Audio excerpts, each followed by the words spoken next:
อนน้องคืนนี้น้องอยู่รอคอยอย่าใจน้อยเลยคนดีอ้ายนอนห่วงแหงอยู่คิดแต่ใจดวงนี้ห่วงน้องทั้งคืนน้องอยู่ทางบ้านน้องคานอย่าได้คอนแค้นบ่แม่นได้คิดวางแผ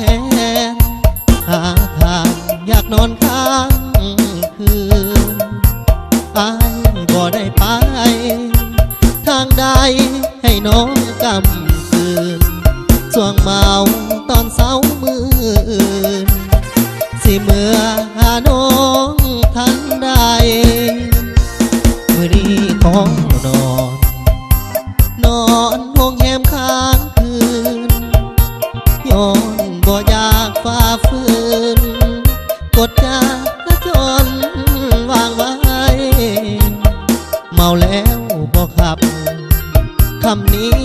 ยังจำใส่ใจเมาแหงอ้ายยันหลับในอ้ายเมื่อบ่ได้ขอนอนค้างคืน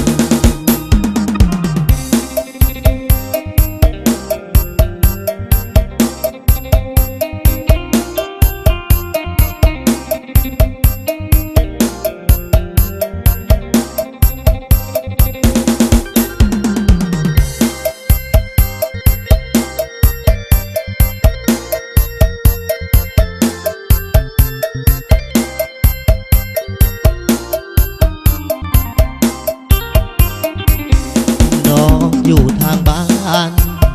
น้องคานอย่าได้คอนแค้นบ่แม่นให้คิดวางแผนหาทางอยากนอนค้างคืนอ้ายบ่ได้ไปทางใด